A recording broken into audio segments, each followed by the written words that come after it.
Shalom Bapak Ibu yang dikasihi oleh Tuhan. Shalom, bagaimana kabar Bapak Ibu satu minggu ini? Luar biasa, puji nama Tuhan. Kita percaya bahwa setiap hari kita akan terus dipenuhi dengan sukacita dan damai sejahtera dari Tuhan. Amin. Walaupun masih ada di tengah-tengah pergumulan. Tapi kalau sampai detik ini Bapak Ibu, kita semua boleh ada dengan segala keadaan kita. Itu adalah bentuk penyertaan dan perlindungan Tuhan yang nyata di dalam hidup kita. Amin. Boleh berikan sorak-sorai bagi Allah kita. Haleluya, haleluya. Mari bersama-sama kita siapkan hati kita siapkan segala kehidupan kita. Karena kita percaya Tuhan ada di tengah-tengah ibadah kita. Dan kita akan melihat Tuhan bekerja di dalam hidup kita. Mari serahkan ibadah kita sore hari ini dan kita berdoa. Tuhan Yesus Allah yang kami sembah, di dalam nama Tuhan Yesus Kristus, kami datang di rumah-Mu dengan kerendahan hati, dengan segenap hati. Kami rindu untuk memuliakan nama-Mu, meninggikan nama-Mu dengan segenap hati. Tuhan yang sucikan, kuduskan setiap tubuh, jiwa dan roh kami, supaya setiap pujian penyembahan yang kami berikan dapat menjadi dupa yang harum di hadapan Engkau, dan nama Tuhan dipermuliakan dan ditinggikan. Ambil alih segenap ibadah kami pada sore hari ini Tuhan, dan biarlah nama Tuhan yang ditinggikan dan dimuliakan. Terpujilah nama-Mu sekarang sampai selama-lamanya. Mari yang siap memuji dan menyembah nama Tuhan, sama-sama katakan amin. Haleluya.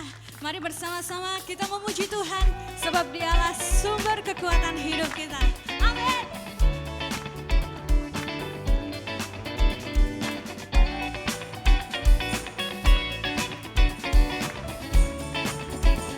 Nyanyikan bersama.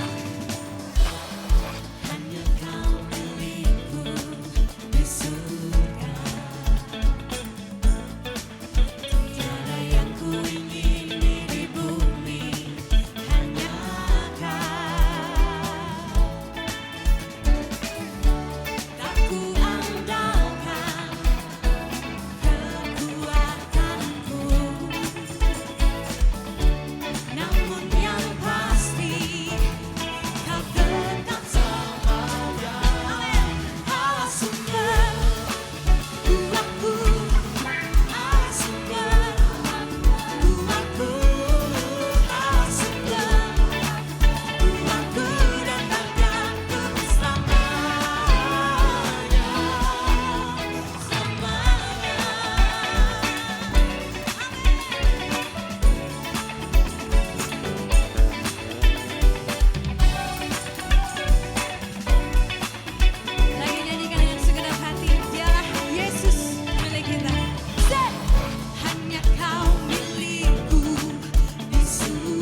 Jawaban hidup kita, amin.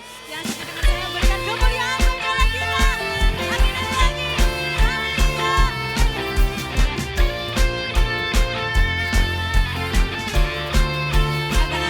Yesus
Yesus kau kekuatan di hidupku. Amin. Takkan tekan langkahku. Dia yang mengangkat setiap kita. Kau angkatkan aku di saat aku jatuh. Sebabnya sumber kekuatan. Kaulah sumber kuatku. Amin. Lelah yang gelap aku lewati. Sebab Engkau sertaku. Dengan imanku ku diselamatkan oleh kuasa Yesusku. Angkat tanganku ku sorakan haleluya. Namamu berkuasa, surga bumi nyatakan. Angkat tanganku nyatakan kau hebat. Allah yang berkuasa, berkuasa selamanya.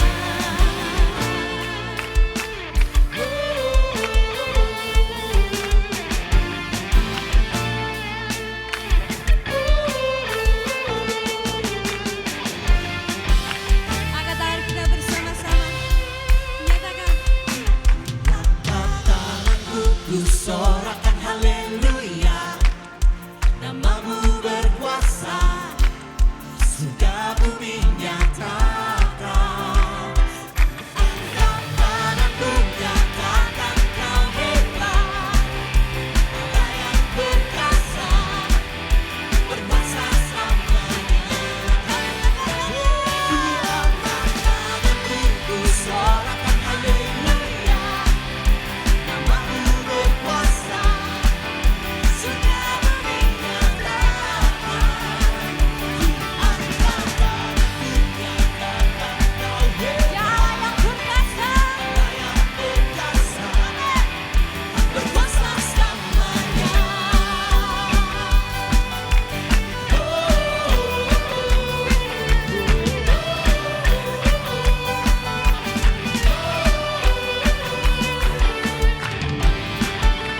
Sorak-sorai kemuliaan bagi Allah kita.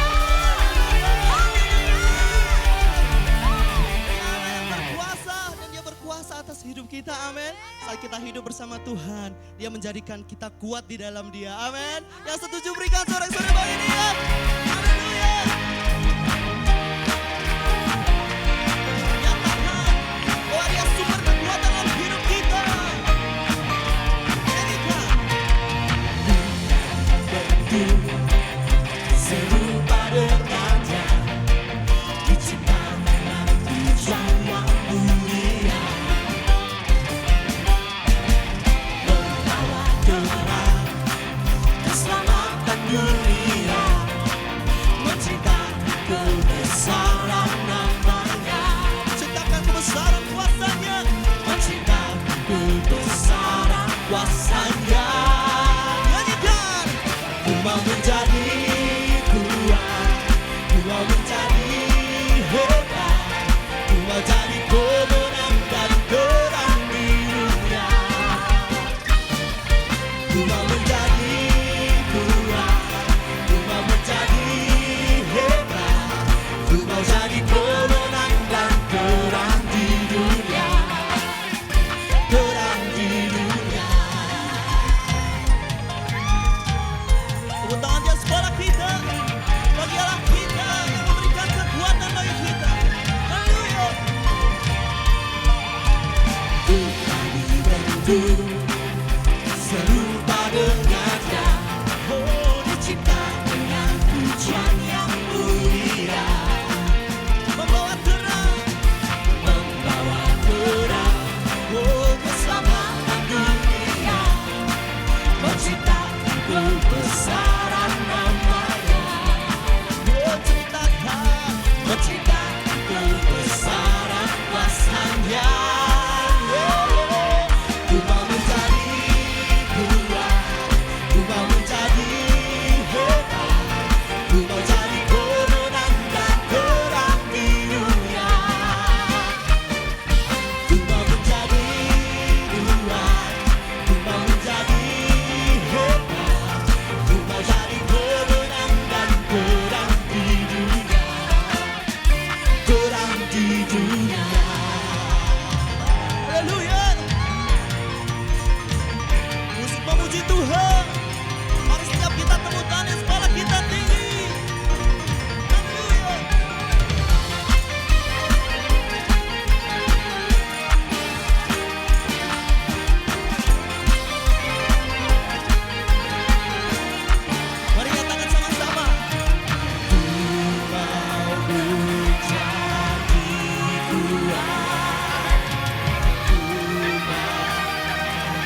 Nyanyikan. Ku mau menjadi kuat, ku mau jadi hebat, ku mau jadi pemenang dan terang di dunia. Jadi terang di dunia. Ku mau menjadi kuat, ku mau jadi hebat, ku mau jadi pemenang dan terang di dunia. Terang di dunia. Terang di dunia. Sekali lagi nyatakan. Terang di dunia.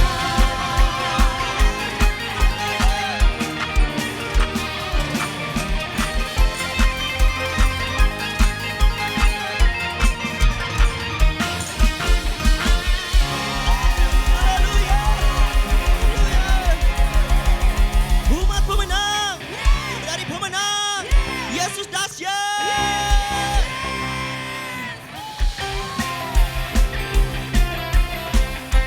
Mari lebih lagi puji Dia. Allah yang dahsyat. Nyatakan di hadapan Tuhan.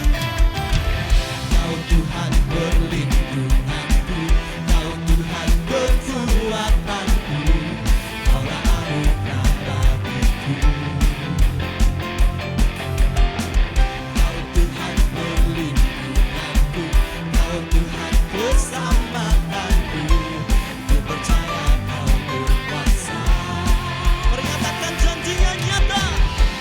Janjimu nyata dalamku, ku bersorak padamu. Harus semua sorakan haleluya. Haleluya. Sembahmu besar, dahsyat. Amin. Haleluya. Ku bersorak Yesus dahsyat. Ku bersorak Yesus dan Raja mulia. Ya yang mulia. Kau Tuhan perlindunganku, Kau Tuhan kekuatanku, Kaulah anugerah bagiku. Dia sumber perlindungan kita. Kau Tuhan perlindunganku, Kau Tuhan keselamatanku, percaya Kau berkuasa. Mari sama-sama nyatakan janjinya. Janjimu nyata dalamku, ku berserah padamu. Sorakan haleluya. Haleluya. Namanya besar, namamu besar, dahsyat dalam hidupku. Haleluya. Ku bersorak Yesus dahsyat, ku bersorak Yesus Kau Raja mulia.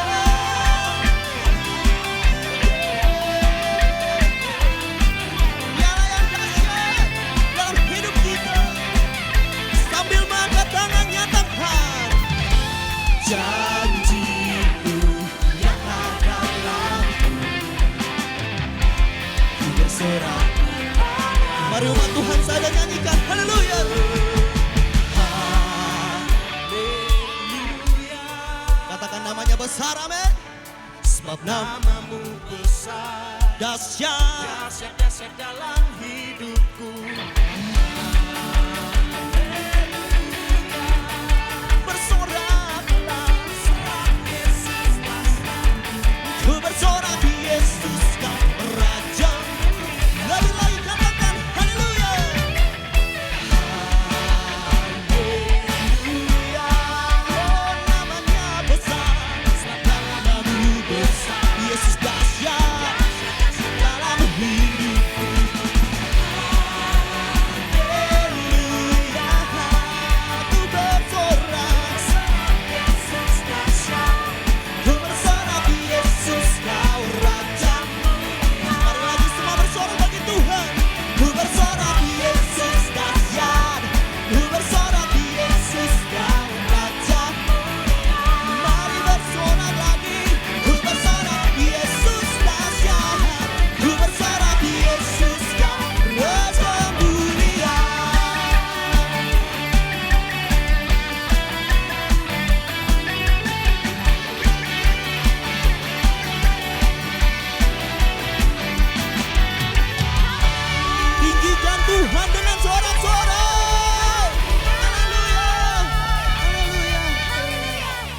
Jemaat Tuhan silakan duduk kembali, kita akan mendengarkan bersama informasi dari Departemen Pastoral.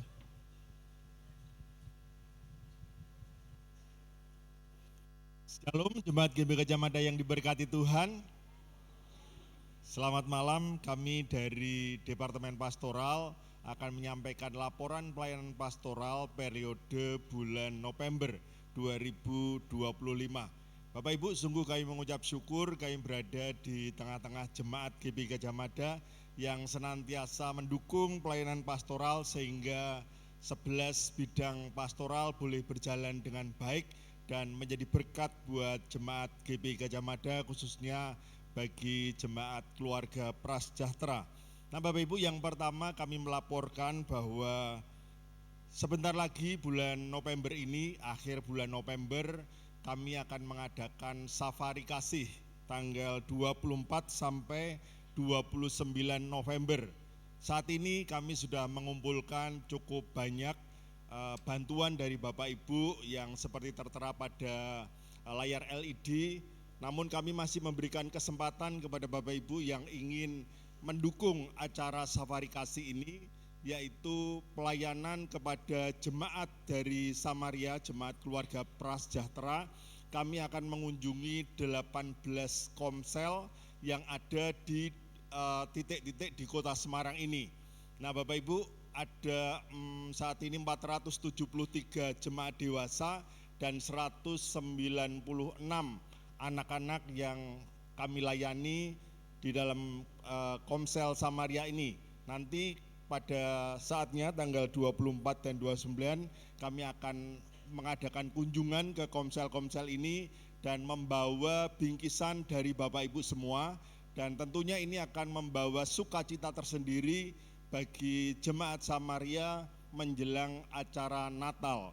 Nah Bapak Ibu, sekali lagi apabila Bapak Ibu ingin mendukung digerakkan Tuhan untuk mendukung acara ini, silakan Bapak Ibu menghubungi kami atau menyampaikan donasi baik berupa barang maupun tunai, bisa secara transfer maupun secara langsung nanti bertemu dengan rekan-rekan yang ada di lobi samping.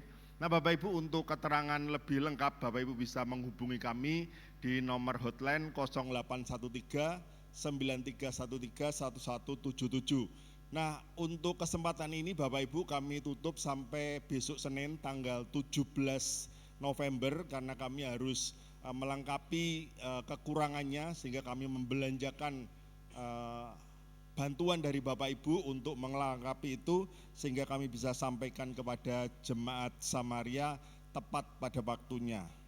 Hal yang kedua Bapak Ibu, kami dari bidang penghiburan memberikan informasi bahwa kami memberikan pelayanan kepada jemaat yang sedang berduka. Jadi Bapak Ibu ketika mengalami duka, kami akan memberikan pelayanan serangkaian ibadah di dalam pemakaman, baik ibadah penghiburan, tutup peti maupun pemberangkatan.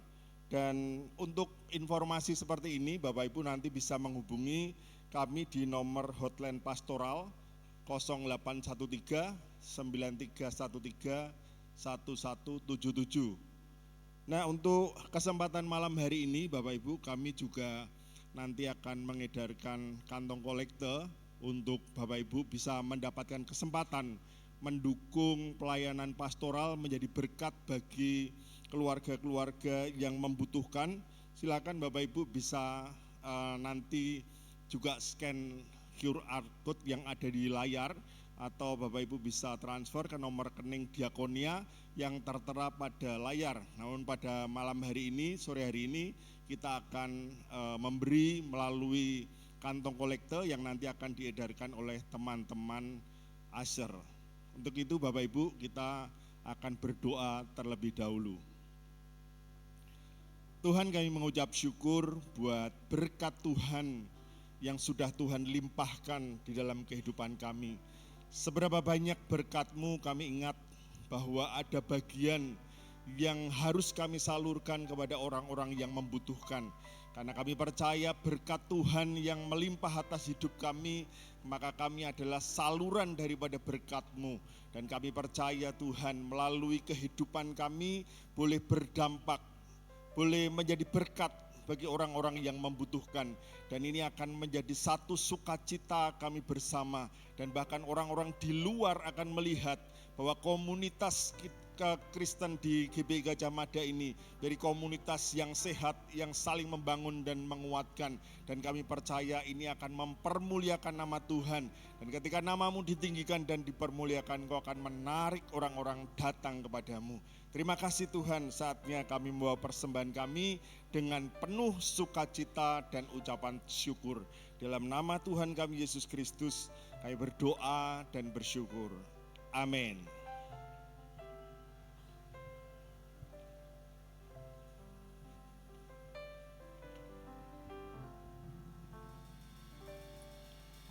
Meskipun Tuhan tak menolongku,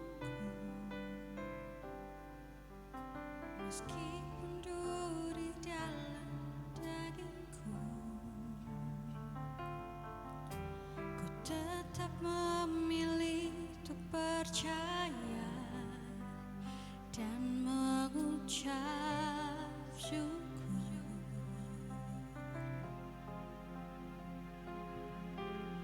Meskipun doaku tak terjawab, meskipun hatiku habis lenyap, ku tetap memilih untuk percaya dan mengucap syukur.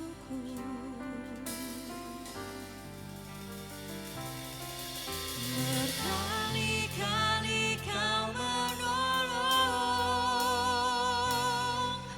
berkali-kali Kau kuatkan. Dalam rasa sakit Engkau ada, Yesus setia.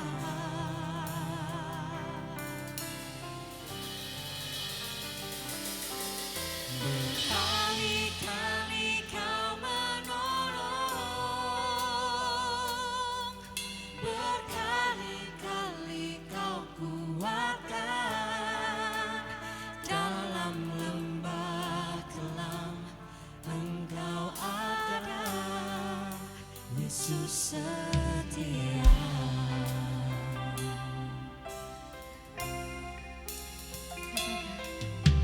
Meskipun Tuhan tak menolong, meskipun duri dalam dagingku, ku tetap memilih untuk percaya dan mengucap syukur.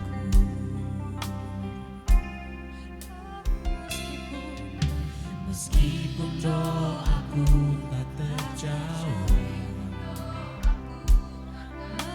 meskipun hatiku habis lenyap, ku tetap memilih untuk percaya dan mengucap syukur. Saya jemput Bapak Ibu untuk bangkit berdiri di hadapan Tuhan. Berkali-kali Kau menolong, berkali-kali Kau kuatkan.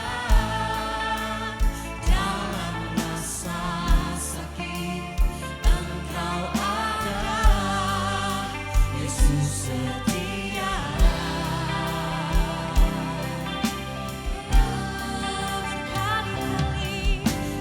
Berkali-kali Kau menolong, berkali-kali Kau kuatkan. Dalam lembah kelam Engkau ada, Yesus setia.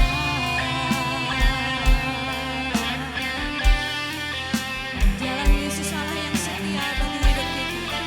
Tidak hanya satu kali Yesus tolong kita Bapak Ibu, tidak hanya hitungan jari Yesus tolong kita, tapi berkali-kali dan berkali-kali Yesus selalu setia menolong hidup kita. Mari yang membutuhkan pertolongan Tuhan pada sore hari ini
Terima kasih Tuhan, kami menyembah Allah yang hidup.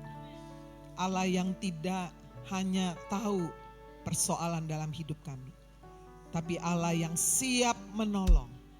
Allah yang siap mengubah air mata menjadi mata air sukacita. Sekarang Tuhan, biar Engkau berbicara bagi kami semua.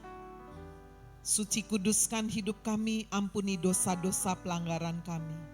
Basuh dengan darah-Mu yang kudus.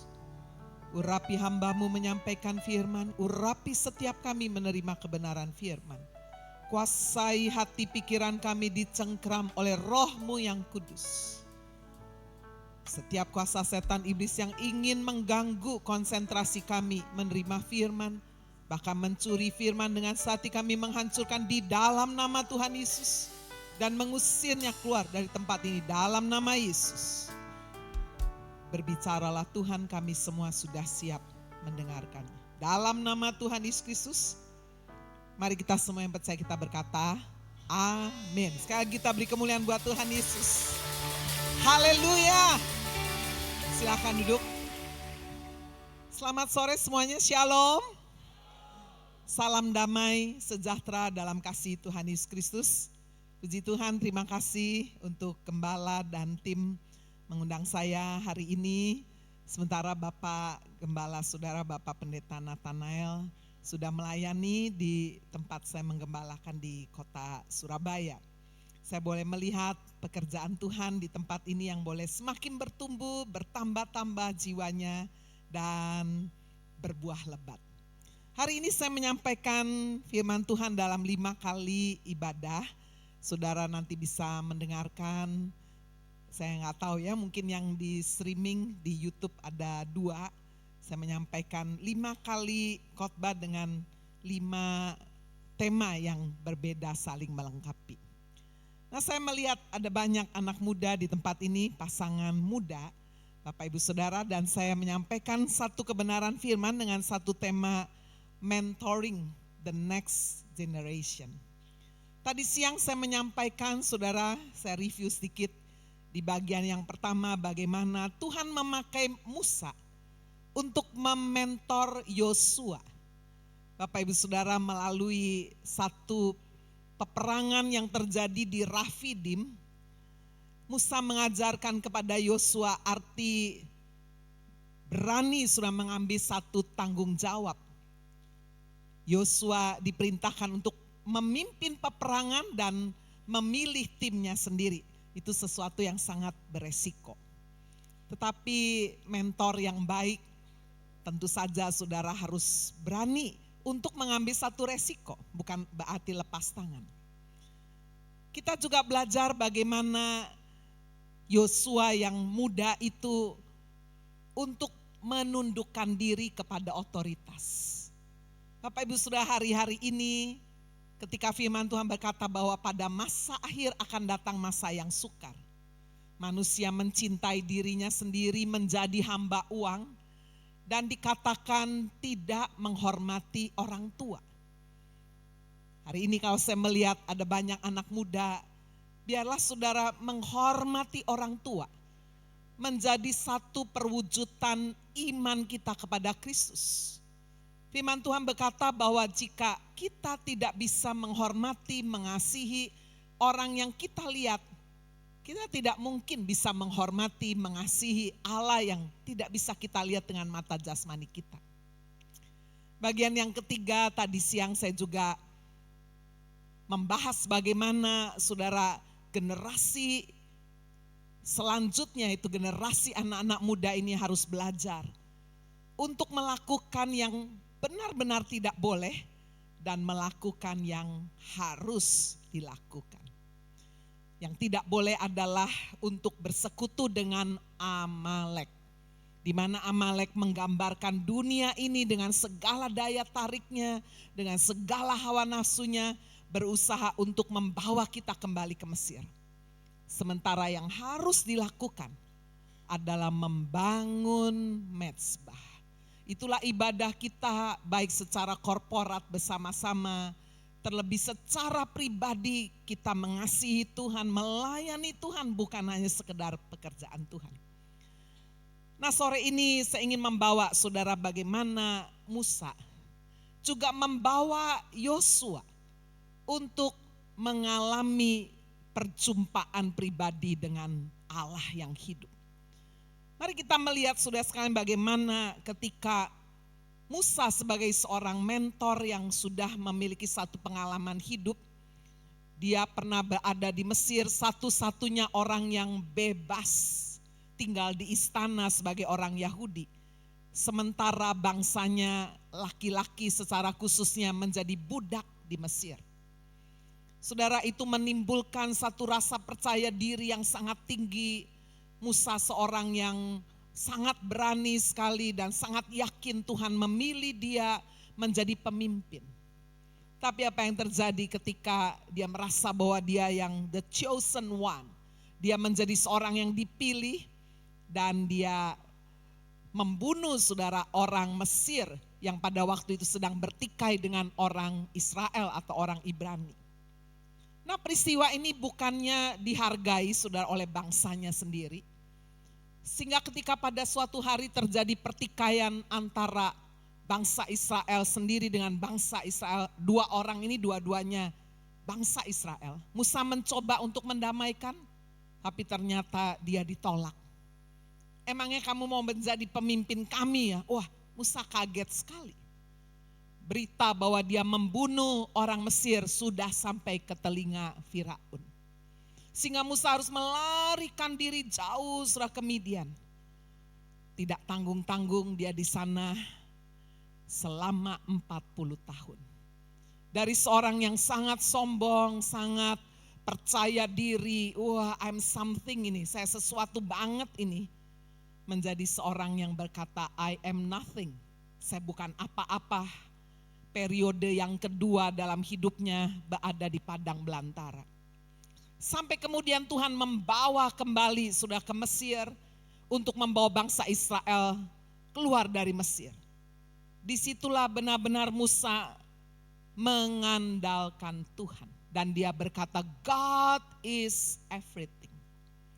Nah Bapak Ibu Saudara, kita melihat bagaimana ternyata salah satu bagian yang penting dalam mentoring, saudara sebagai anak muda mau dimentor, mau dimuridkan, mau berkomunitas, tidak eksklusif. Saudara kalau di sini ada orang tua, saudara mau mementor, tidak permisif, tidak sembarang aja sudah asal anaknya mau melakukan apa silahkan, atau terlalu keras. Nah hari ini kita belajar bagian yang pertama, adalah belajar menanti di tengah ketidakpastian. Peristiwa itu tercatat di dalam Keluaran pasal 24. Bagaimana ketika Tuhan memerintahkan Musa untuk naik ke Gunung Sinai. Saudara, biasanya kalau pergi ke Israel mampir ke Mesir, biasanya naik ke Gunung Sinai. Saya naik ke Gunung Sinai 1 kali aja, menurut saya udah cukup sekali. Waduh, perjalanan yang sangat melelahkan. Naik unta dulu, naik untanya 2,5 sampai 3 jam. Ya, zaman saya pergi ke Gunung Sinai, itu melakukan perjalanannya tengah malam, saudara, gelap semuanya. Saya nggak lihat apa-apa, menakutkan sekali. Ya. Dan benar-benar sudah itu menaruh iman di atas punuknya unta itu. Setelah naik unta kurang lebih 2,5 sampai 3 jam tidak langsung sampai sudah. Itu masih jalan lagi menanjak. Masih 2 jam lagi sampai 2,5 jam, bayangkan. Bukan tangga yang teratur apalagi eskalator, nggak ada. Itu semua tangganya adalah tangga alam. Ada yang tinggi sekali, wah. Melelahkan sekali. Saya nggak bisa membayangkan karena kalau saudara memperhatikan Musa naik ke Gunung Sinai tidak hanya 1 kali loh, beberapa kali. Dan saudara ketika Tuhan memanggil Musa naik ke puncak Gunung Sinai. Coba kita membaca saudara dalam Keluaran 24 ayat 12 sampai 13. Tuhan berfirman kepada Musa, naiklah menghadap aku ke atas gunung dan tinggallah di sana nggak diberitahu mau berapa hari, berapa lama. Naiklah, tinggallah di sana. Maka aku akan memberikan kepadamu loh batu, yaitu hukum dan perintah yang telah kutuliskan untuk diajarkan kepada mereka.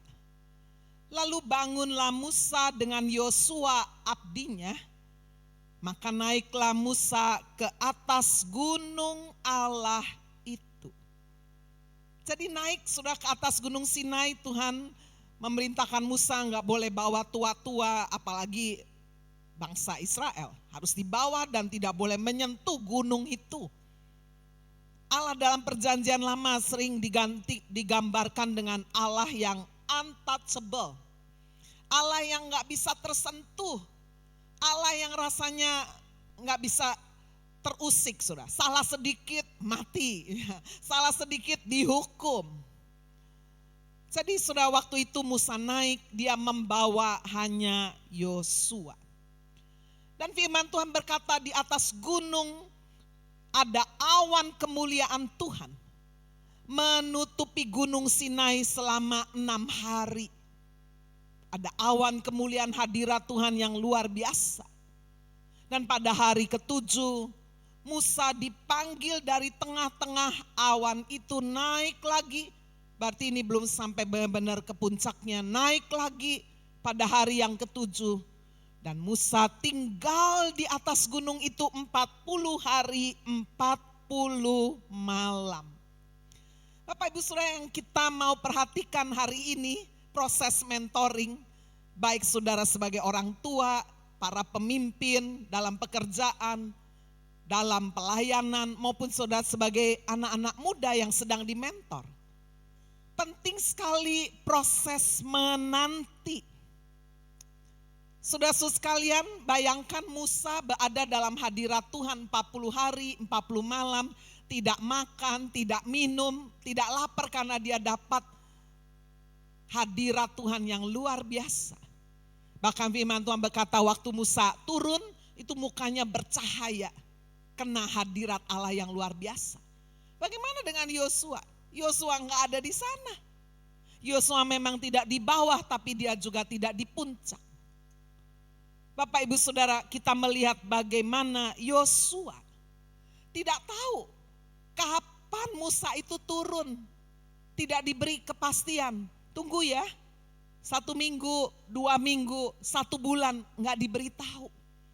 Wow, ini satu proses yang menurut saya sangat amat tidak mudah. Kalau saudara menunggu di mall ya, bisa sambil ngopi, sambil saudara jalan-jalan, cuci mata, ada AC, saudara bisa lihat orang jalan, ya masih lumayan menunggu. Tapi ini menanti saudara di Gunung Sinai. Gunung Sinai nggak ada pemandangan yang indah, jadi sudah jangan bayangkan gunung yang bagus, enggak. Gunungnya batu sudah, nggak ada pohon, nggak ada rumput, nggak ada yang dilihat. Gunungnya betul-betul gunung batu. Wah, ini adalah belajar penantian yang luar biasa. Tetapi apa yang membuat saudara Yosua tetap menanti di tengah ketidakpastian itu? Karena dia memiliki pengharapan. Dia memiliki loyalitas, kesetiaan. Dari sinilah proses mentoring akan berjalan. Baik saudara sebagai seorang mentor, melatih saudara, anak-anak saudara yang dimentor sebagai generasi ke depan ini sebagai orang yang loyal, orang yang setia. Maupun saudara sebagai anak-anak muda. Hari-hari ini berapa banyak saudara kita tidak bisa melewati tangga yang jalan. Kita kepinginnya naik lift, kita kepinginnya naik eskalator. Nggak ada yang mau jalan. Padahal saudara kesuksesan, keberhasilan tidak lewat eskalator, tidak lewat lift, tapi lewat tangga. Harus jalan. Ada usaha, ada perjuangan, ada penantian. Dan jika kita belajar dari Alkitab, Bapak Ibu Saudara, Tuhan selalu bekerja memiliki waktu, berdasarkan waktu. Yesaya 30 ayat 18 mencatat bahwa yang menanti menunggu bukan hanya kita manusia, menanti pertolongan Tuhan, menanti kuasa Tuhan, menanti jamahan Tuhan. tahukah Bapak Ibu Saudara bahwa Tuhan pun menanti untuk menyatakan pertolongannya, menyatakan kuasanya. Dia menunggu, dia menanti. Saya lihat bagaimana ketika Abraham diberi janji memiliki keturunan seperti bintang di langit, seperti pasir di pantai pada usia 75 tahun. Wah, Abraham percaya. Tapi tahun depannya, apakah istrinya langsung punya anak? Tidak. Tahun depannya lagi. Waduh, bayangkan saudara menanti sampai 24 tahun. Sarai sampai udah menopause. Sudah enggak punya modal lagi saudara untuk bisa hamil apalagi melahirkan anak. Tapi firman Tuhan mencatat bahwa Abraham menanti dengan sabar walaupun ada kesalahan ya. Lahirlah Ismail. Tapi paling tidak dia terus menanti. 24 tahun. Yusuf mendapatkan janji untuk diangkat Tuhan melebihi saudara-saudaranya, bahkan melebihi orang tuanya pada saat dia berusia 17 tahun. Tapi apakah dia langsung mendapatkan penggenapan janji itu? Tidak. Sebagai gantinya Yusuf masuk ke dalam sumur kering. Siapa yang memasukkannya? Saudara-saudaranya sendiri. Ada rasa sakit, ada rasa kecewa. Tidak berhenti sampai di situ, kemudian Yusuf dijual sebagai budak. Dari seorang anak yang dimanja, diistimewakan oleh ayahnya sampai dikasih jubah warna yang luar biasa. Saudara-saudara sekalian, sekarang Yusuf menghadapi kenyataan dia berada di Mesir. Bukan untuk sekolah, bukan untuk diangkat derajatnya di sana, tapi jadi budak. Yusuf harus menjalani semuanya dan firman Tuhan berkata, dia melakukan semuanya dengan segenap hati. Karena Tuhan menyertai dia. Apa saja yang dilakukannya Tuhan buat berhasil. Tetapi sudah sekalipun dia sudah melakukan yang terbaik di tempat Potifar. Saudara-saudara sekalian, godaan datang sebagai seorang yang muda, sangat tampan, sangat elok parasnya, sangat baik sekali attitude-nya, menarik daripada istri Potifar.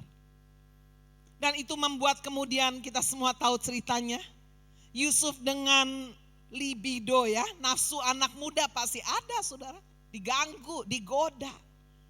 Dan tentu saudara ada satu berkat dalam tanda petik, kalau Yusuf mau melayani istri Potifar, dia pasti bisa naik jabatan. Dia tidak kekurangan suatu apapun. Tetapi saudara, kita membaca bagaimana Yusuf menolak. Yusuf lari dari godaan itu. Hasilnya apa? Hasilnya dia harus dipenjarakan. Dia harus menanti 13 tahun lamanya. Seharusnya Yusuf trauma dengan semua mimpi-mimpi. Karena bagaimana Tuhan mengangkat dia melalui satu mimpi.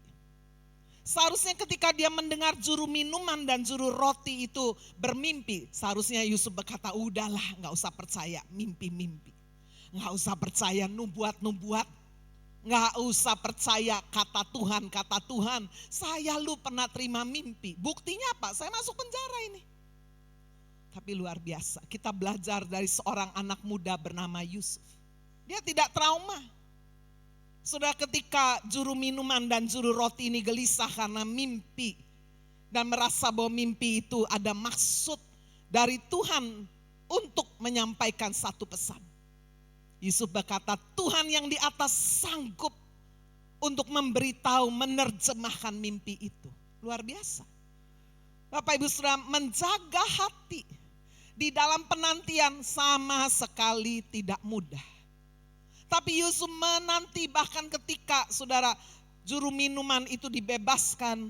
Yusuf berpesan, nanti kamu kalau diangkat ya, kamu ditinggikan kembali, kamu dipulihkan lagi, dipromosikan lagi. Jangan lupa kasih tahu aku ya.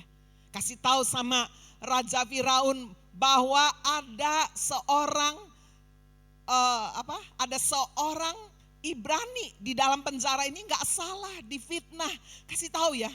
Tapi dikatakan oleh firman Tuhan, Yusuf dilupakan. Inilah penantian yang dialami oleh Yusuf.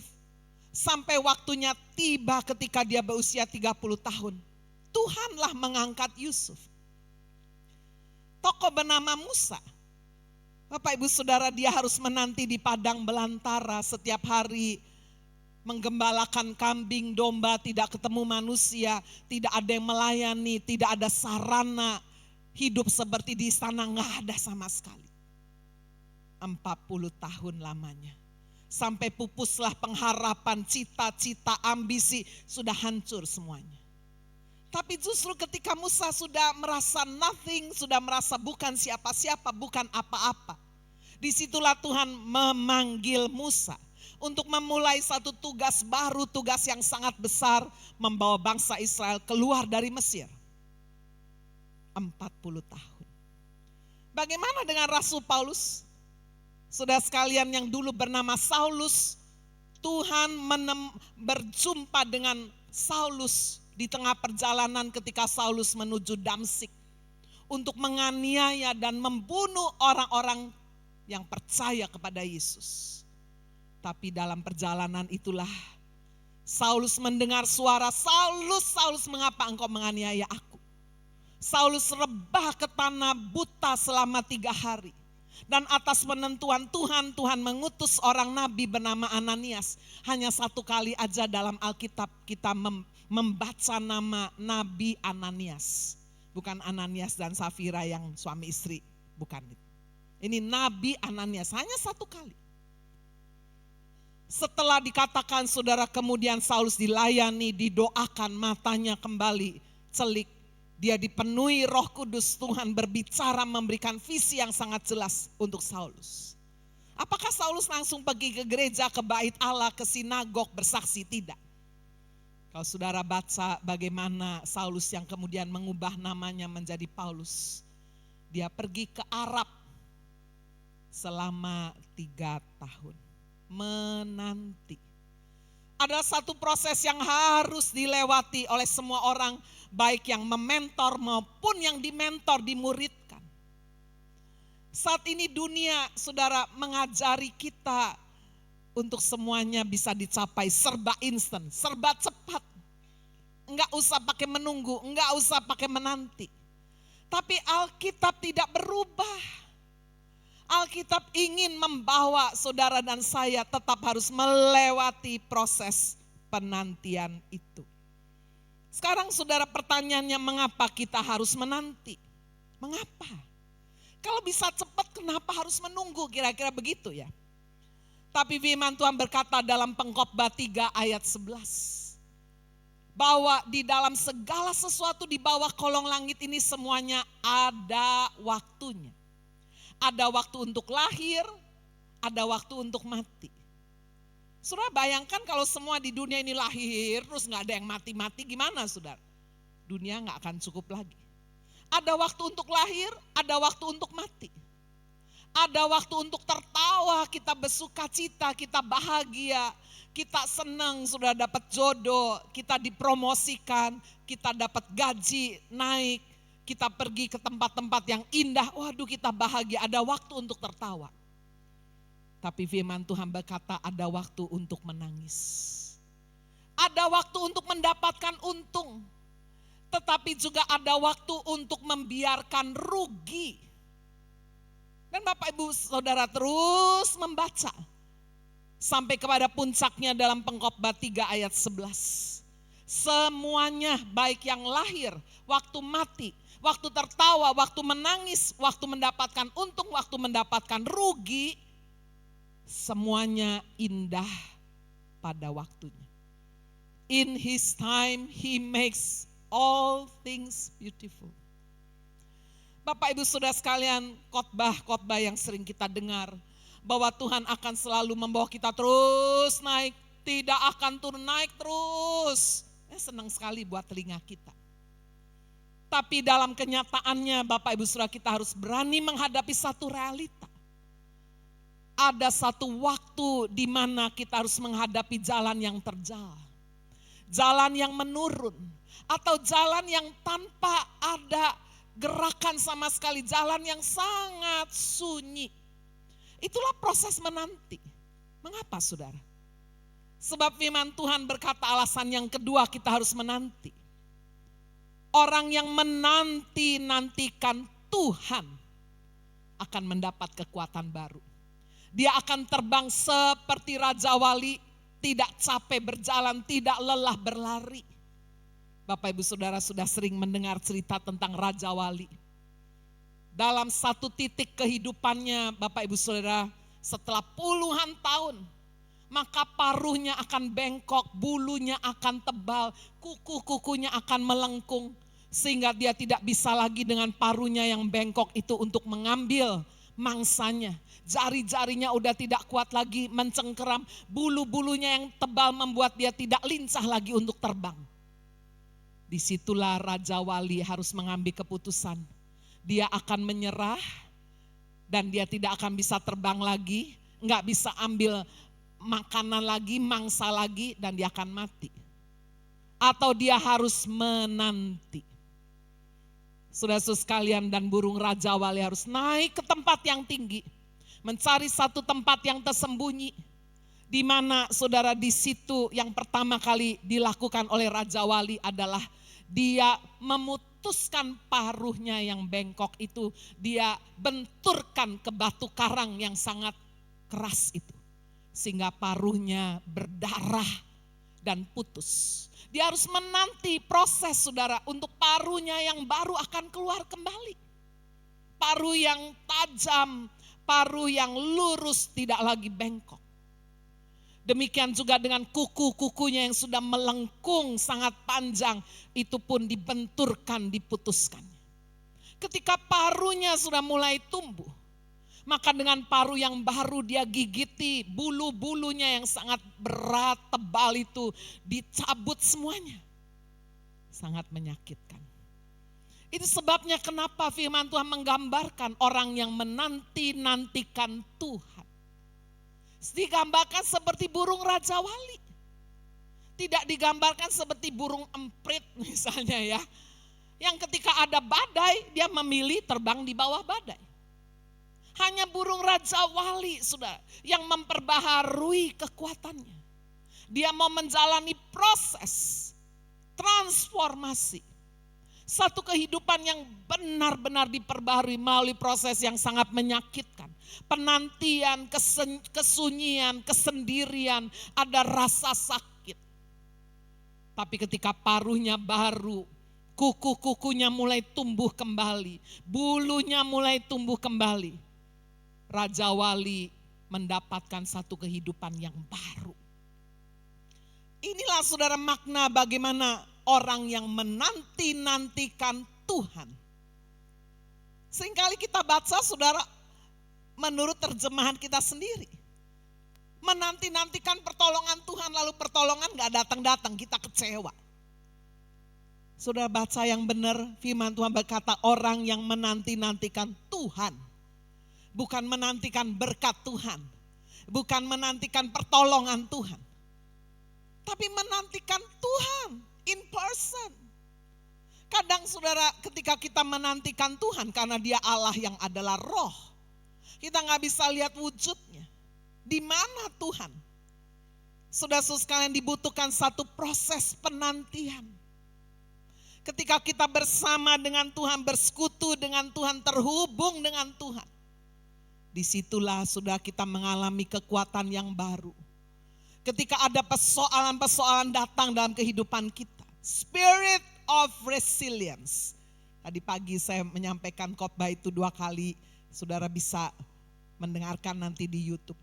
Spirit roh yang tangguh resiliensi itu akan terbentuk, akan dibangkitkan dari dalam kehidupan kita. Melalui proses penantian. Yang ketiga jawaban mengapa kita harus menanti. Karena saudara hanya dengan menanti kita belajar untuk mendapatkan sesuatu tidak dengan cara yang mudah. Membuat kita tidak sombong. Coba bayangkan saudara di sini kalau ada anak-anak orang kaya. Semuanya didapat, diperoleh dengan sangat mudah sekali. nggak mau naik mobil kijang, nggak mau, maunya naik mobil yang harganya mungkin MM-an. Padahal nggak ikut cari uang, sudah, nggak ikut bekerja keras. Dan ketika melihat temannya naik sepeda motor atau jalan kaki, dia sombong. Tidak melewati satu proses. Apa bedanya? Satu kali Bapak Mohtar Riyadi bertanya, saudara, kepada orang-orang yang mengikuti seminar beliau. Beliau berkata, apa bedanya Mohtar Riyadi dan James Riyadi? Oh, Pak Mohtar begini. Salah semua jawabannya. Lalu dia berkata, saudara ingin tahu? James Riyadi itu anak orang kaya. Mohtar Riyadi anak orang miskin. Nah, itu bedanya. Ya. Artinya apa? James Riyadi tidak melewati harus jadi orang miskin, anak miskin. Nggak perlu, dia udah lahir udah langsung kaya. Sementara saya lahir tidak dari orang kaya. Tetapi saudara, ketika proses mentoring dijalani dengan benar, tidak langsung semuanya dapat instan semua fasilitas sarana, barulah proses mentoring itu berjalan. Hari ini siapapun saudara, anak-anak muda nggak perlu iri hati, cemburu, melihat temannya punya orang tua yang kaya, punya orang tua yang punya jabatan, udah enak ya, langsung punya mobil, langsung bisa begini, langsung punya iPhone-nya ganti terus. Saya bersyukur. Karena dengan jalan itu saudara mengalami satu proses penantian yang sangat penting sekali untuk memiliki spirit of resilience. Membawa kita menjadi seorang yang belajar rendah hati. Melihat orang lain berjuang, melihat orang lain gagal, kita tidak menghina, kita tidak bully, kita tidak menghakimi. Tapi kita punya belas kasihan. Proses penantian membawa seseorang menjadi orang yang good character. Menjadi seorang yang hidupnya dengan iman. Kalau saudara baca dalam kitab Nabi Habakuk. Pada saat Habakuk protes, kenapa? Hukum kehilangan kekuatannya, keadilan muncul terbalik. Kenapa orang jahat justru hidupnya kok lebih enak ya? Sia-sia aku mempertahankan hidupku bersih, katanya. Aku melihat bagaimana Tuhan membangkitkan orang Kasdim. Orang-orang yang jahat untuk menganiaya, menindas orang benar. Waktu dia protes, bersungut-sungut, ngomel. Tapi dalam Habakuk pasal 2, Habakuk berkata, aku mengambil keputusan mau berdiri di menara pengintai, watchman. Dia mau menjadi watchman, pengintai. Satu benteng, dia berdiri di atas menantikan Tuhan berbicara. Dan waktu Tuhan berbicara, apa jawabnya? Tuhan memberikan penglihatan. Tapi dikatakan penglihatan itu masih menanti saatnya. Masih menanti. Dan kemudian Tuhan menjawab bahwa the right shall live by faith. Bahwa orang benar harus hidup dengan iman. Iman adalah dasar dari segala sesuatu yang kita harapkan, bukti dari segala sesuatu yang belum pernah kita lihat. Proses penantian harus dilewati dan dialami oleh semua saudara. Baik saudara yang mementor, saudara sebagai orang tua, jangan langsung kasih semua sarana kepada anak-anak saudara. Saudara berdoa, berhikmat. Walaupun saudara punya duit, jangan semua yang diminta anak dikasih semua. Saya lahir dari keluarga pedagang, saudara. Sangat mudah sebetulnya orang tua saya untuk menyediakan fasilitas waktu saya kuliah. Ya, paling tidak saudara kendaraan bermotor, kendaraan mobil pasti bisa. Tapi orang tua saya tidak mendidik seperti itu. Saya kuliah 2 fak dari pagi sampai 1:30. Kuliah sastra Inggris di Universitas Kristen Maranatha di Bandung. Karena 1:30 sudah selesai kuliahnya, saya nggak seneng nganggur, jam 3 saya kuliah lagi, saya ambil bahasa Jerman. Saudara mungkin berkata, oh seneng bahasa. Enggak saudara, saya punya tujuan sekolah bahasa supaya saya bisa tahun kedepannya setelah saya bisa naturalisasi warga negara Indonesia, Karena orang tua saya dua-duanya lahir di Tiongkok sudah. Jadi untuk naturalisasi menjadi WNI pada waktu itu harus menunggu usia saya 21 tahun. Jadi saya pikir udahlah saya ambil sekolah bahasa aja. Bahasa Inggris dan bahasa Jerman. Di tengah segala kesibukan seperti itu seharusnya orang tua saya belikan aja saya alat transport yang gampang kan. Tapi saya tidak dididik secara itu. Awalnya saya, kok sulit banget, saya harus naik kendaraan umum. Kendaraan umum berhenti di tempat bukan persis depan tempat kos saya. Saya harus jalan kaki lagi. Dan itu saya jalani sampai hampir lulus.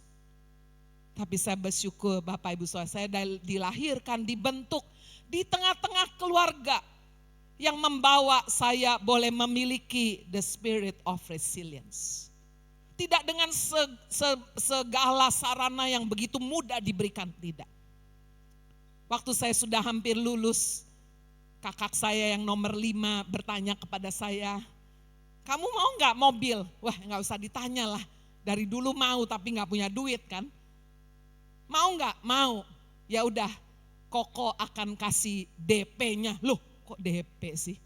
Terus bagaimana membayar cicilannya setiap bulan? Kamu kan udah ngelesin, kamu kan udah begini, udah cari sendiri. Gak mau juga gak apa-apa, bayangin. DP 20%, saya masih ingat harga mobil SE Salon warna gold metallic. Tahun 86 coba sudah ya. Harga mobilnya waktu itu 26 juta, saya masih ingat. Gimana gak ingat saudara, itu pengalaman pertama. Mau apa enggak? Koko cuma bayarin DP-nya 20%. Yang lainnya bayar odewe. Saya pikir ini kesempatan ini. Nah untuk saya berkata pada waktu, oke, saya mau. Coba bayangin saudara, belum selesai kuliah, duit dari mana. Habis saya ngelesin, saya kerja freelance sebagai penerjemah buku-buku rohani dari bahasa Inggris ke bahasa Indonesia. Ya, karena salah satu hobi saya baca buku. Jadi kalau saya ditanya kamu hobinya apa? Baca buku. Tapi baca buku yang menghasilkan duit. Dari situ sudah saya bekerja lebih rajin demi supaya saya dapat apa? Bayar cicilannya tiap bulan. Untunglah saya bisa menyelesaikan, saya punya mobil pertama SE Salon metallic. Gold metallic. Kadang-kadang mama saya datang saudara, saya kuliah di Bandung ya. Mama saya datang dari Cirebon, Cing, ya panggil nama saya. Ini mama punya cek ini gak bisa nguangin. Nah, mama saya orang totok kan, pedagang. Udah buat kamu aja, lumayan saudara ya. Bisa dapat tambahan. Siapa yang menyangka setelah saya memiliki mobil pertama SE Salon Toyota itu dengan harga 26 juta. So bisa tebak mobil saya kedua apa saudara? Saya masih sangat muda loh waktu itu. Tapi spirit of resilience bentuk dari satu proses menanti, tidak gampang mendapatkan semuanya dengan mudah, enggak. 1 tahun saya hanya dapat sepatu 1 pasang aja. Kalau mau lagi kumpulin duit sendiri, beli sendiri. Padahal sebetulnya orang tua saya mampu, tapi saya tidak dididik secara itu. Saya belajar sudah gak pernah minta uang. Mau sesuatu kerja, mau sesuatu pikir gimana ini, harus ngelesin, harus begini. Dan bersyukur sudah saya mulai melayani Tuhan. Mobil saya kedua adalah BMW. Wow, bagus gak saudara? Wah, semua orang berkata, wah masih muda mobilnya BMW. M40 loh saudara, warnanya masih ingat hijau. Hijau apa tuh? Hijau yang klepon tuh loh, yang tua itu. Itu tiba-tiba aja saudara, bukan karena saya punya uang loh. Tapi bagaimana ketika kita lulus dalam proses ujian, penantian, kita enggak ngomel. So tiba-tiba aja, saya kan udah mulai pelayanan, mimpin pujian, bawa firman lah, sikit-sikit ya. Tiba-tiba aja ada Tuhan menggerakkan seorang datang kepada saya. Ibu Agnes, saya mau jual mobil saya, nih BMW baru ini, M40 ini. Berapa Bu? Saya gak mungkin bisa beli, mahal itu, enggak. Tuhan menggerakkan saya mau jual mobilnya 40 juta. Separuh harga saudara. Enggak Bu, saya enggak mau, saya enggak berani. Sampai berkali-kali datang ke saya itu berkali-kali. Satu kali saya masih ingat waktu itu pelayanan di Banjarmasin. Saya berdoa, Tuhan, kalau memang mobil itu Tuhan anugerahi berkati untuk saya minta tanda Tuhan. Soalnya kalau minta tanda tuh jangan yang gampang. Saya minta tanda, saya pulang dari airport ke tempat kos saya akan dihubungi oleh ibu itu. Nggak tahu gimana caranya dia akan datang dan dia bawa suratnya bilang, Bu Agnes saya serius ini mobil saya mau jual ini. Soalnya satu tanda yang nggak mudah sama sekali, saya nggak cerita sapa-sapa. Pulang dari Banjarmasin masuk ke tempat kos, kaget sudah karena ibu itu ada di sana bawa map. Bu saya udah tunggu lama, ini saya udah sepakat Bu, mobil saya mau jual 40 juta, itu harga sangat amat miring, lebih dari 50%. Saya gak bisa bilang apa-apa, saya berkata ibu udah sungguh-sungguh, iya Bu, saya sampai gak bisa tidur ini. Sehingga sudah itulah pengalaman saya ketika saya melewati masa-masa penantian. Masa proses, masa di mana saya melihat teman-teman saya, mamanya, papanya bisa beliin ini. Saya dalam hati berkata begini, mama papa saya juga bisa, tapi kok gak mau ya. Hari ini ketika saya berdiri, Bapak Ibu saya bersyukur. Membawa mereka menjadi mentor. Sehingga menghasilkan dari dalam diri saya the spirit of resilience. Roh yang tangguh. Roh yang tidak gampang-gampang memperoleh segala sesuatu secara instan. Hari ini ada anak-anak muda di tempat ini. Jangan tergiur dengan tawaran yang mudah. Cepat kaya, cepat naik jabatan, cepat dipromosi dan sebagainya. Cari kehendak Tuhan, lewati jalan Tuhan. Nah Bapak Ibu Saudara, kalau kita melihat dalam kehidupan ini, Tuhan sedang berbicara melalui alam. Kita bisa melihat bagaimana proses yang disebut metamorfose. Yaitu sudah ketika dari telur yang kemudian menjadi ulat yang jelek. Jadi kepompong. Waktu kepompong langsung ngebalik begini. Dan waktu akan mengeluarkan kupu-kupu tidak langsung. Proses itu saya baca saudara kurang lebih bisa 25 hari sampai 27 hari. Dan sudah jika tidak sabar melihat kepompong itu buka pelan-pelan digunting, hasilnya apa? Kupu-kupu itu akan segera keluar. Tapi gak bisa terbang. Ketika seseorang mencoba mempercepat proses, di mana Tuhan sudah mengatur semua ada waktunya dan itu dipercepat, gak bisa terbang. Saudara pikir untuk bisa menghasilkan dari telur, ulat, kepompong, kupu-kupu. Kira-kira kupu-kupu ini bisa hidup berapa tahun? Kupu-kupu itu saudara hidup cuma beberapa minggu saja. Ada memang yang bisa beberapa bulan. Tapi sudah kita belajar dari alam bahwa Tuhan sedang mengajari kita proses penantian.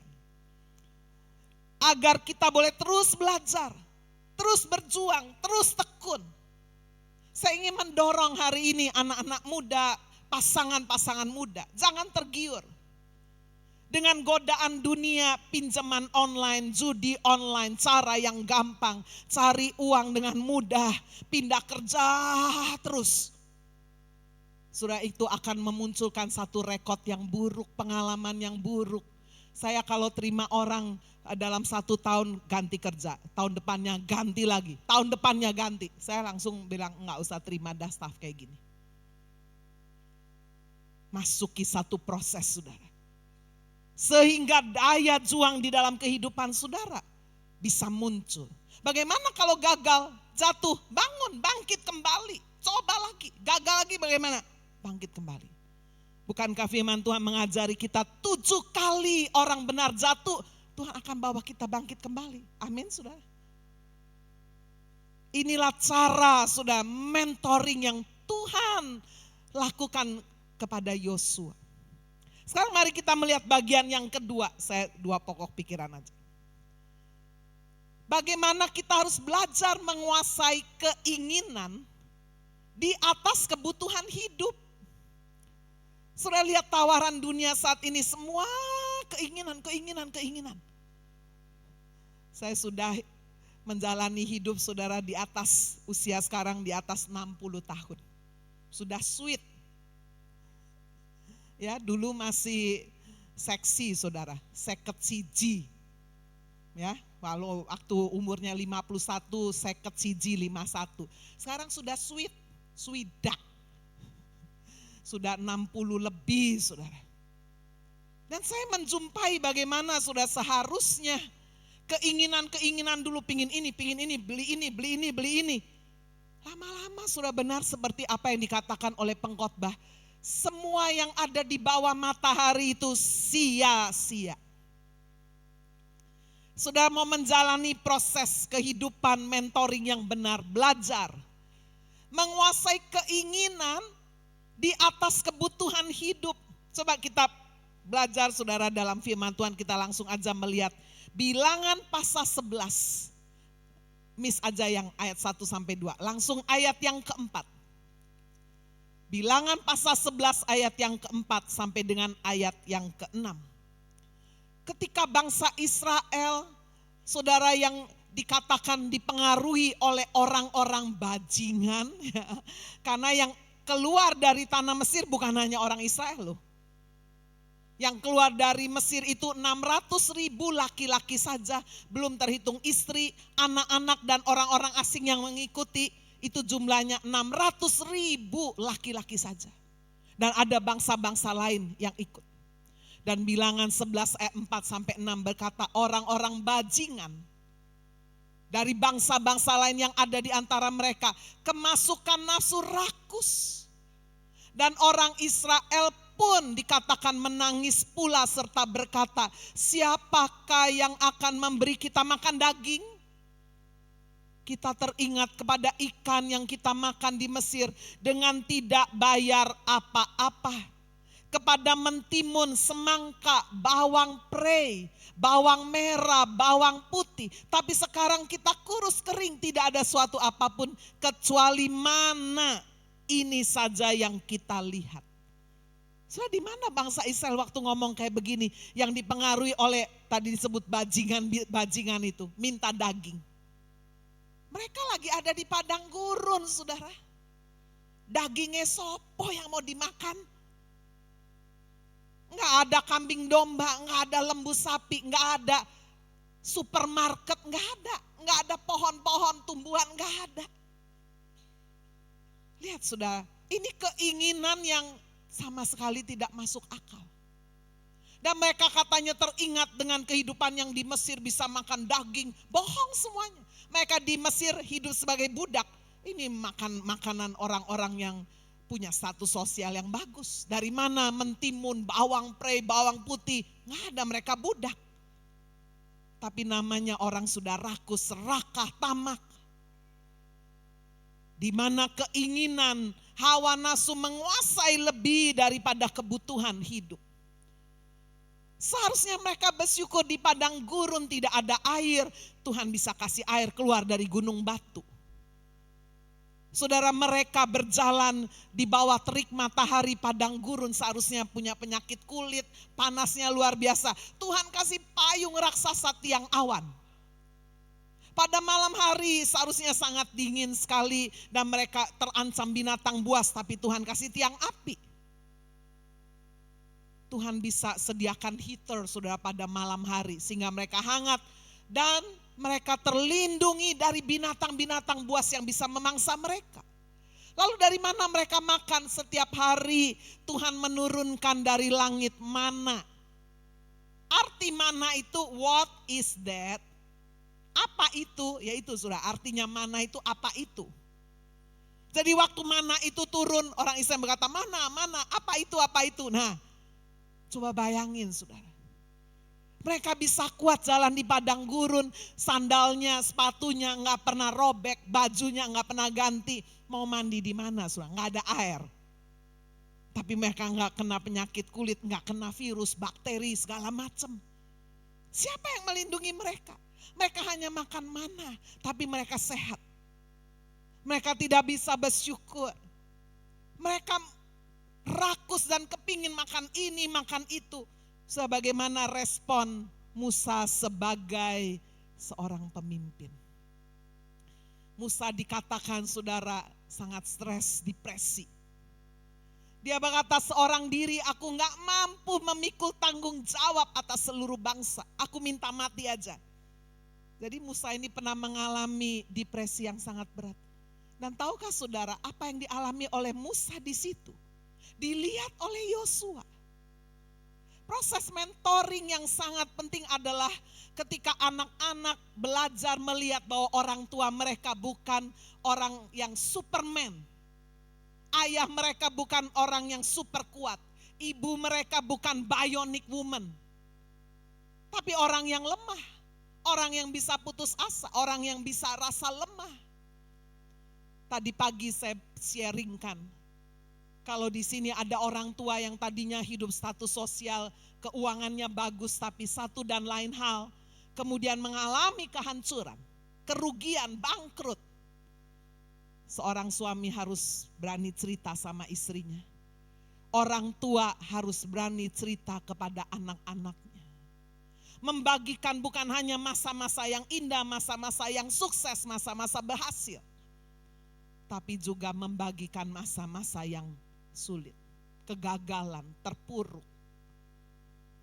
Saya mengkonseling satu keluarga muda. Dulu hidupnya di atas. Waktu masuk pandemi sudah salah perhitungan. Sehingga betul-betul sangat terpuruk.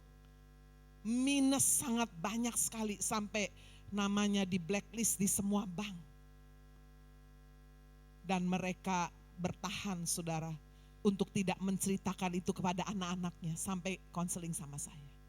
Saya bilang kenapa kamu buang uang terus ini untuk makan, untuk ini pertahankan sekolah di sini yang mahal-mahal. Bu, biar saya aja tanggung.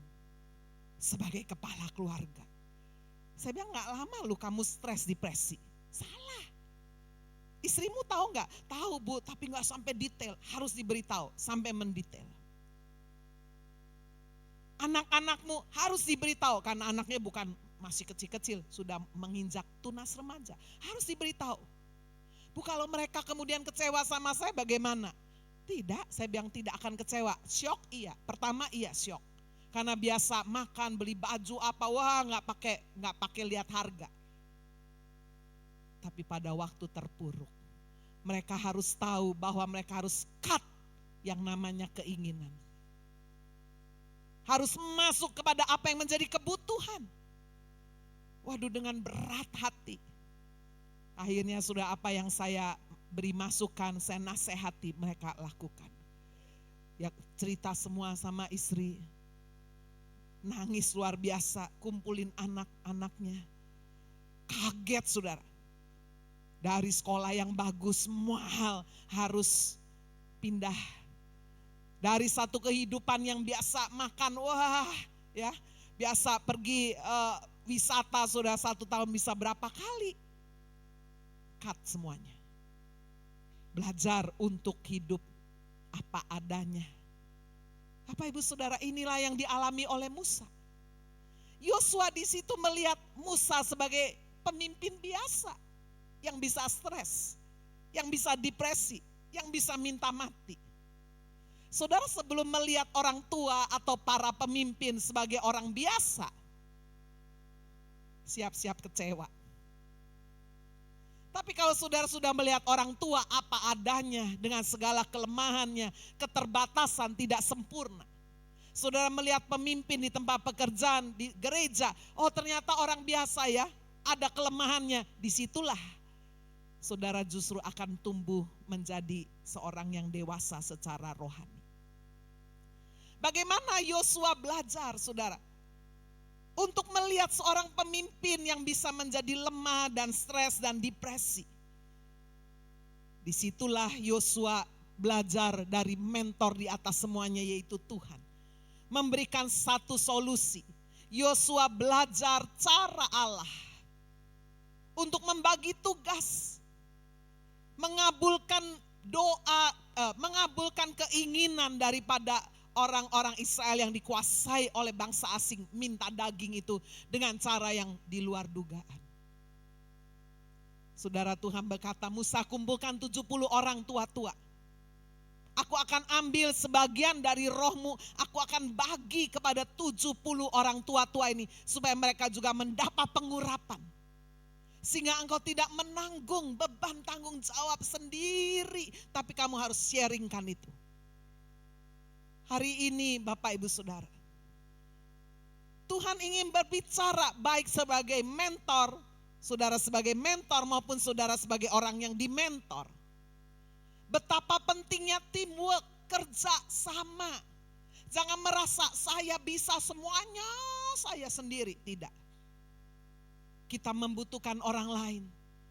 Yosua sedang belajar bahwa Musa seorang pemimpin yang dibentuk luar biasa, membutuhkan orang lain. Harus bagi tugas. 70 orang tua-tua ini diambilkan roh Musa untuk mereka mendapatkan satu pengurapan. Pengurapan menjadi pemimpin. Lalu kemudian dikatakan bangsa Israel disuruh menguduskan diri, berhenti bersungut-sungut ngomel, masuk di dalam satu kehidupan yang kudus. Dan Tuhan berbicara kepada Musa, aku akan memberi bangsa Israel ini makan daging. Bukan hanya 1 minggu, 2 minggu. Tapi aku akan kasih mereka daging setiap hari selama 1 bulan. Coba sih saudara hitung. 600.000 laki-laki saja. Tambah istri, tambah anak. Ambillah kurang lebih 2 juta ya. 2 juta orang 1 kali makan. Anggap sudah ya kalau makannya daging ini ya. Anggap berapa sudah? 6 juta dikali 20.000, boleh enggak? Boleh enggak Yuki? Enggak boleh ya. Anggap 25.000 lah ya, boleh ya. 6 juta kali 25.000 berapa? Bisa tolong hitungkan tidak? 6 dikali 25.000, 150.000 ya. 150.000 belakangnya juta 6, berarti 1 kali makan untuk 2 juta. 150, nolnya berapa? 9. Betul enggak? 2 juta kali 25.000. 2 kali 25, 50, sorry. 2 kali 25, 50.000. 50.000 ditambah juta 6, 50 miliar. 1 kali makan saudara. Anggaplah makan 1 kali dah ya. Atau 2 kali, kalau 2 kali ya 100 miliar. Ini 1 bulan, kali lagi 30, berapa saudara? So, ini cara Tuhan ingin berbicara kepada kita. Adakah yang mustahil bagi Tuhan? Aku akan kasih mereka makan daging bukan seminggu, 2 minggu, 1 bulan. 2 juta orang itu terus makan daging sampai keluar rasa enek. Soalnya di sini ada yang hobi makan steak daging sampai bisa 0,5 kilo, bisa 1 kilo. Wah ya, kalau saudara pergi ke Kupang makan daging sei, waduh enak saudara. Lain dengan daging sei yang ada di sini, beda. Itu saudara bisa makan bisa 1 kilo sendiri itu, enak sekali. Dipanggang langsung, itu yang buat enak itu karena ada dahan-dahan pohon khas yang ada di Kupang itu. Bisa 1 kilo sendiri. Bayangkan, ketika Tuhan berikan mereka daging makan burung puyuh selama 1 bulan. Masakan kuasa Tuhan akan kurang untuk melakukan itu.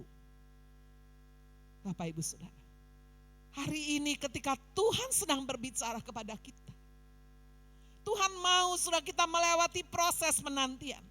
Tuhan mau kita menekan keinginan. Kita bilang, Tuhan kalau itu bukan kebutuhan hidup saya.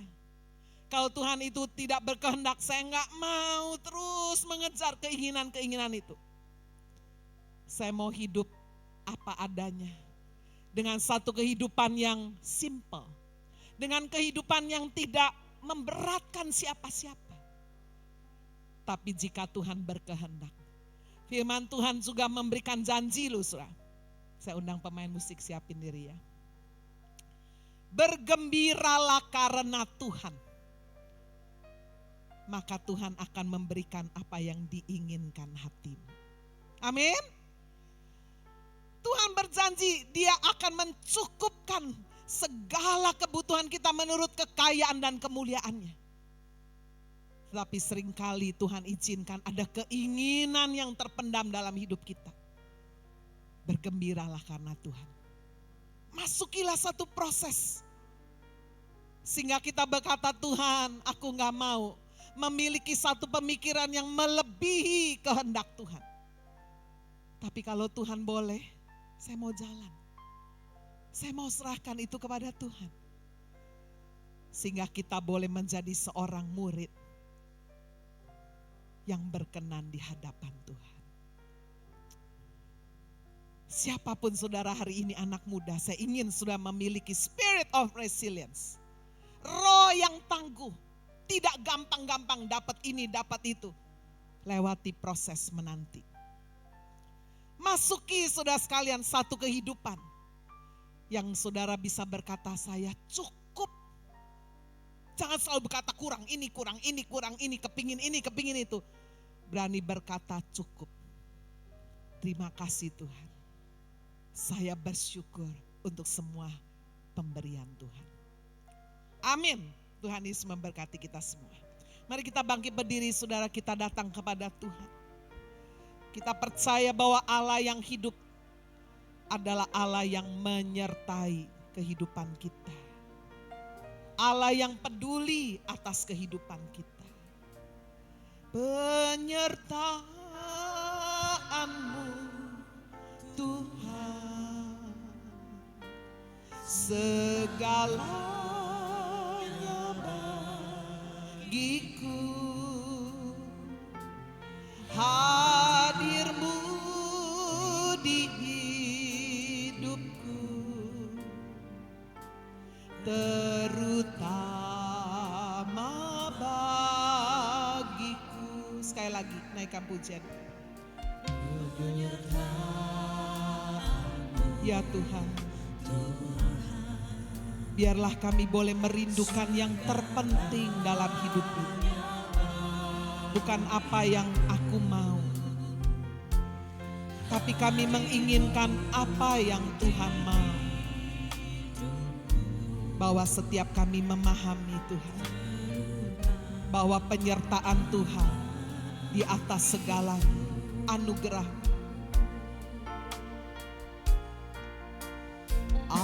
Anugerah-Mu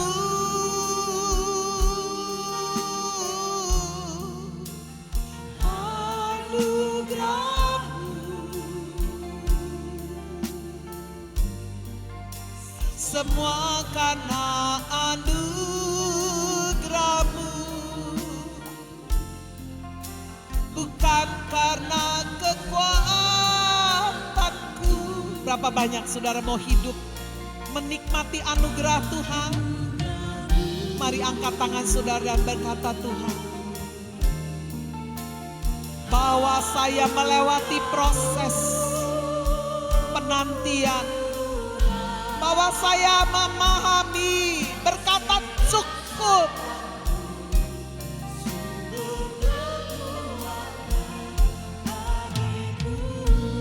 Mari lebih lagi katakan anugerah-Mu.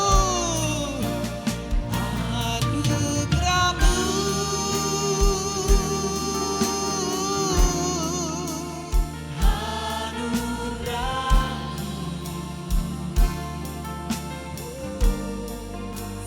Semua karena anugerah-Mu,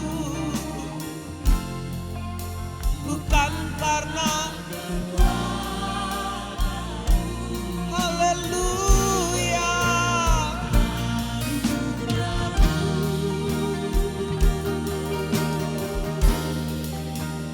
Anugerah-Mu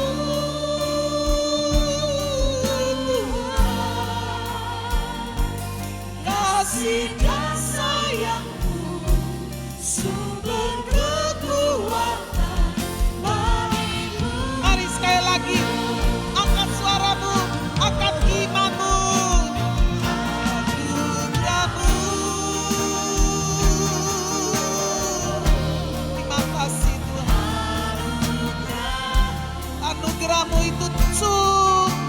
bagiku Tuhan.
Berapa banyak saudara berkata, Tuhan, saya mau melewati proses mentoring itu.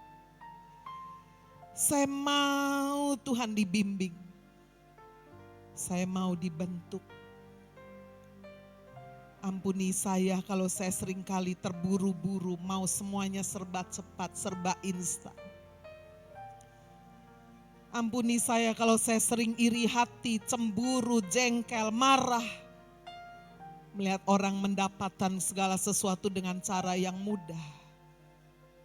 Sementara saya harus berjuang, bekerja keras.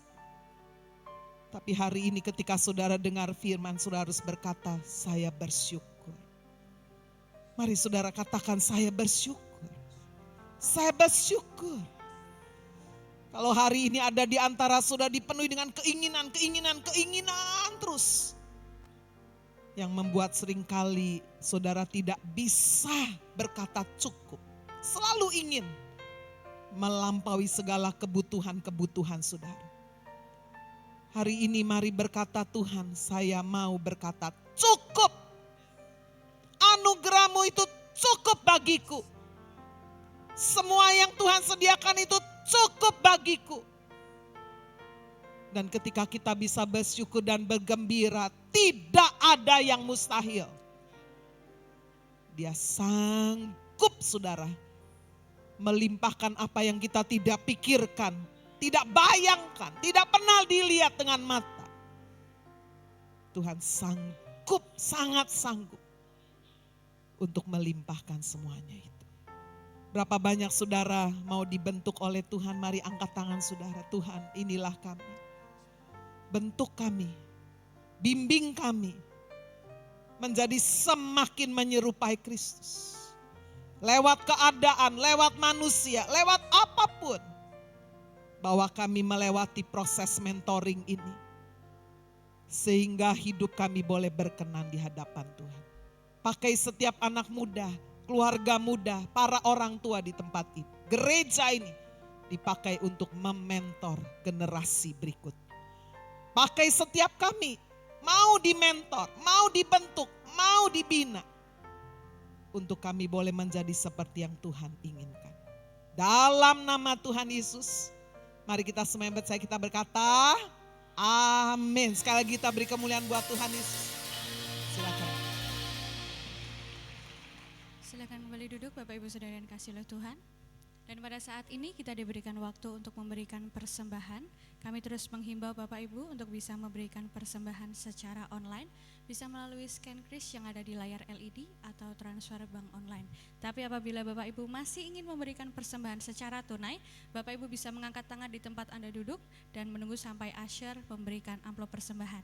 Yang membutuhkan amplop persembahan silakan mengangkat tangan. Jangan diturunkan terlebih dahulu Bapak Ibu sampai Anda menerima amplop. Bagi Bapak Ibu yang memberikan persembahan secara tunai, Bapak Ibu bisa memasukkan amplop tersebut ke kotak-kotak persembahan yang berwarna orange. Dimasukkan ya Bapak Ibu, jangan ditaruh di atasnya. Dan Bapak Ibu bisa mengambil amplop untuk persembahan minggu depan. Baik, sudah semuanya? Atau kan masih ada yang belum? Baik, sudah semua, mari kita siapkan hati kita untuk berdoa persembahan.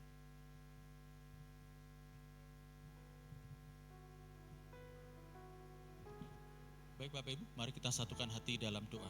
Bapa, kami mengucap syukur, terima kasih buat kebenaran firman Tuhan yang telah kami dengar pada sore hari ini, yang menguatkan kami, mengingatkan kami betapa pentingnya kami menjalani sebuah proses mentoring dalam hidup kami, sehingga kehidupan kami bisa berdampak buat orang lain, sehingga kehidupan kami bisa menjadi serupa seperti yang Kau inginkan Tuhan. Biarlah firman Tuhan yang kami dengar pada sore hari ini bukan hanya kami dengar, tapi kami dengan setia, dengan tekun, dan kami mau terus berjalan bersama dengan Kau melewati setiap proses yang ada. Terima kasih Tuhan, sebentar kami akan memberikan persembahan kami sebagai penyembahan kami di hadapan Tuhan. Kami sadar bahwa hidup kami ini semua karena anugerah Tuhan. Anugerah-Mu yang memberikan kami kekuatan, kami ada sampai dengan hari ini. Anugerah-Mu yang memberikan kami berkat, sehingga pada hari ini kami ada dalam berkat Tuhan yang melimpah. Terima kasih Tuhan, oleh sebab itu kami memberikan persembahan kami dengan hati yang penuh dengan ucapan syukur, dengan hati yang penuh sukacita, dan kami percaya biarlah apa yang kami persembahkan pada sore hari ini, biarlah dapat dipergunakan untuk semakin memperluas kerajaan-Mu Tuhan di muka bumi ini. Terima kasih Tuhan Yesus, inilah persembahan kami di hadapan-Mu sebagai penyembahan kami kepada-Mu Tuhan. Di dalam nama Tuhan Yesus Kristus, mari yang siap memberikan persembahan katakan bersama-sama, amin. Silakan Bapak Ibu memberikan persembahan buat Tuhan. Ku bawa korban syukur ke tempat kudus-Mu Tuhan. Hatiku limpah dengan syukur, sebab Tuhan baik. Sebab Tuhan baik.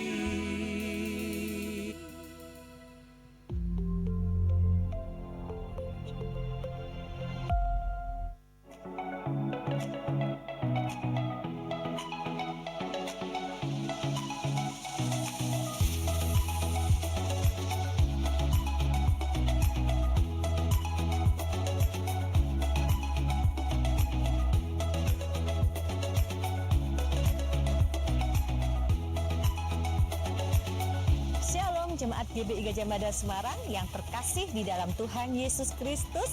Saya Dea, senang sekali berjumpa dengan jemaat Tuhan di program Genius, berita informatif, unik dan menarik.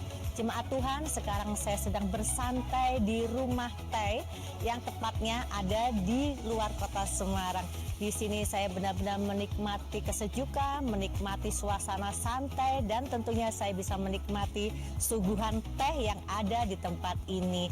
Yuk jemaat Tuhan, sambil saya ajak untuk bersantai di tempat ini. Setelah itu kita saksikan informasi Genius untuk sepekan dari gereja kita tercinta GBI Gajah Mada Semarang. Jemaat Tuhan, selain ibadah di gedung hari ini, juga ada ibadah online di channel YouTube di GBI Gajah Mada Semarang. Jemaat Tuhan bisa mengikuti ibadah online, ibadah raya 1 dengan tema The Spirit of Resilience, dan ibadah raya 2 dengan tema Menghadapi Tantangan Besar dan Kekalahan bersama Pastor Agnes Maria. Untuk para wanita, mari hadir di ibadah komunitas WOW, mengelola marah pada wanita pada hari Rabu 19 November 2025, jam 5 sore di lantai 2 Gama Tower bersama Tami Harjowinoto. Untuk jemaat dewasa muda, mari hadir di ibadah Fresh bersama Pastor Elijah Sutopo pada hari Rabu 19 November 2025, jam setengah 7 malam di Gama Tower lantai 4. Mari hadir dan nikmati berkat Tuhan dalam persekutuan doa Immanuel pada hari Kamis 20 November 2025 jam 6 sore di GBI Gajah Mada Semarang bersama Pastor Elijah Sutopo. Ibadah komunitas senior berlian pada hari Jumat 21 November 2025 jam 9 pagi di Gama Tower lantai 2 dengan tema cara mengatasi NPD bersama Profesor Dr. Christine Wibowo. Anak-anak muda jangan lewatkan Breaking Free from Toxic Relationship bersama Ciselia pada hari Sabtu 22 November 2025 jam 6 sore di Gamma Tower lantai 4. Untuk anak-anak sekolah minggu, ada ibadah Sega Kids pada hari Minggu 23 November 2025 di Gamma Tower lantai 2 di 5 kali jam ibadah dengan tema Karena Tuhan Yesus Aku Menjadi Besar. Untuk para remaja, mari hadir di ibadah Epic Teen Sequential pada hari Minggu 23 November 2025 di Gamma Tower lantai 4 di 5 kali jam ibadah. Dalam rangka menyambut Hari Natal 2025, Klinik Pratama Rumah Mujizat memberikan diskon 10% untuk layanan poli umum dan poli gigi dan juga layanan scaling gigi hanya dengan Rp125.000. Promo mulai berlaku dari tanggal 3 November 2025 sampai dengan 19 Desember 2025. Untuk pendaftaran bisa menghubungi di 0851 009 68120. Jemaat Tuhan, mari terus membangun kehidupan doa dalam rumah doa. Setiap malam jam 8:45, rumah doa diadakan secara online melalui Zoom. Meeting ID dan passcode langsung bisa dilihat di aplikasi GBI Gamma setiap harinya. Bagi jemaat Tuhan yang ingin memberikan persembahan online, bisa melakukan scan QR Code di setiap pintu-pintu keluar ruang ibadah. Dan bagi jemaat yang ingin memberikan persembahan secara tunai, mohon bisa memasukkan amplop persembahan tunai di kotak persembahan di setiap pintu keluar ruang ibadah.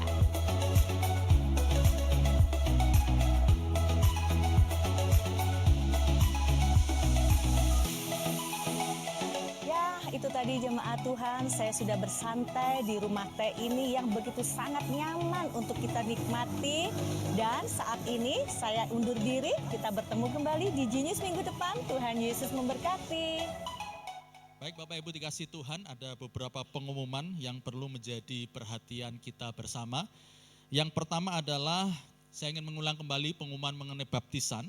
GBI Gajah Mada akan mengadakan baptisan selam pada besok hari Sabtu tanggal 22 November jam 9 pagi. Baptisan untuk besok Sabtu ini adalah baptisan yang tanpa melalui SPY Bapak Ibu. Nah, bagi jemaat yang ingin mengikuti baptisan, persyaratan yang pertama adalah usia minimal 12 tahun. Dan yang kedua, wajib mengikuti pengarahan baptisan yang akan diadakan di hari Jumatnya, tanggal 21 November 2025 jam 6 sore di tempat ini. Pendaftaran baptisan melalui Google Form atau QR Code yang tertera di layar LED. Dan pendaftaran baptisan terakhir adalah besok pada hari Senin tanggal 17 November. Jika Bapak Ibu kesulitan untuk melakukan pendaftaran baptisan ini setelah ibadah selesai, Anda bisa ke Information Center, nanti akan dibantu oleh rekan-rekan di Information Center untuk Anda bisa mendaftarkan diri di baptisan air. Kemudian yang kedua dari kelas The Creative Kingdom untuk anak-anak.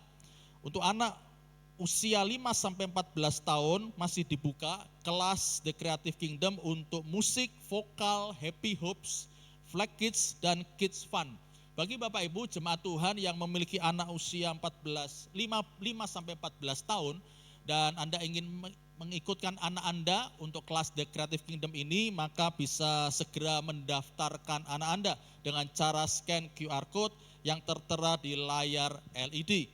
Kemudian besok hari Kamis di PD Immanuel tanggal 20 November jam 6 sore tempat ini, kita akan dilayani oleh Pastor Elias Sutopo. Beliau adalah salah seorang worship leader dari Sound of Praise. Kami mengundang jemaat untuk hadir dan menerima berkat rohani yang Tuhan telah sediakan melalui pelayanan Pastor Elias Sutopo. Dan yang berikutnya untuk Anda para mahasiswa-mahasiswi, sekali lagi setelah ibadah 4 ini selesai, jangan terburu-buru pulang terlebih dahulu. Kehadiran Anda ditunggu di Velco, Fellowship Corner, yaitu di Kanopi sebelah Gapura. Nanti akan ada rekan-rekan youth yang lain yang akan menanti Anda, berfellowship bersama dengan Anda, dan Anda bisa menikmati free light dinner yang disediakan. Kemudian yang berikutnya Bapak dikasih Tuhan, kami juga ingin menyampaikan bahwa dari UKK UNES akan melakukan kegiatan usaha dana. Tempatnya di Kanopi juga di sebelah Gapura, gabung dengan Velco. Bapak Ibu di sebelahnya Velco tepatnya. Bagi jemaat setelah ibadah ini selesai, mohon bisa coba mungkin Anda bisa ke Kanopi sebelah Gapura sebentar untuk Anda bisa memberikan dukungan kepada UKK UNES untuk kegiatan usaha dana. Baik Bapak Ibu dikasih Tuhan, kami juga ingin menyambut bagi Bapak Ibu yang mungkin baru pertama kali beribadah di GBI Gajah Mada, kami ingin menyambut Anda. Oleh sebab itu kami ingin minta waktu 5-10 menit setelah ibadah ini selesai, Anda bisa ke ruang Philadelphia, tepatnya di sebelah kanan saya. Nanti akan ada tim servis ibadah raya keempat menyambut Anda, berkenalan dengan Anda, dan kami juga menyediakan kenang-kenangan yang menarik, gift untuk Anda bisa bawa pulang bagi Bapak Ibu yang baru pertama kali beribadah di GBI Gajah Mada. Baik Bapak Ibu dikasih Tuhan, kita akan segera akhiri ibadah kita pada sore hari ini. Dengan hormat sekali lagi saya mengundang Bapak Ibu bisa bangkit berdiri bersama. Dan sebelum kita akhiri ibadah kita pada sore hari ini, mari saya mengajak jemaat Tuhan membaca ayat pengakuan kita yang diambil dari Mazmur pasal yang ke-90 ayat yang ke-12. Mari kita baca bersama-sama dengan suara mantap, kuat, 2, 3. Ajarlah kami menghitung hari-hari kami sedemikian, hingga kami beroleh hati yang bijaksana. Mari kita membaca pengakuan sambil mengangkat tangan kita dan kita baca dengan suara mantap, kuat, 2, 3. Aku percaya bahwa hari-hariku adalah anugerah Tuhan. Aku menolak hidup dalam kesia-siaan. Aku memilih berpikir dengan hikmat dan melangkah dengan pengertian. Aku tidak akan menyia-nyiakan hari ini karena setiap detik adalah kesempatan untuk memuliakannya. Amin. Yang setuju boleh berikan tepuk tangan bagi Yesus Tuhan. Haleluya. Baik Bapak Ibu dikasih Tuhan, mari kita kepalkan tangan kita, teriakan yel-yel kita mantap, semangat.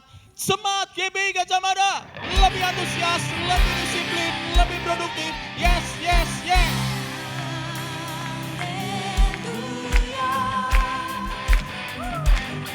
Namamu besar, kasih dalam hidupku. Haleluya, ku bersorak Yesus dahsyat, ku bersorak Yesus kau Raja mulia.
Baik Bapak Ibu, kita akan terima berkat Tuhan. Suami istri bisa bergandengan tangan, Bapak Ibu buka tangan kita.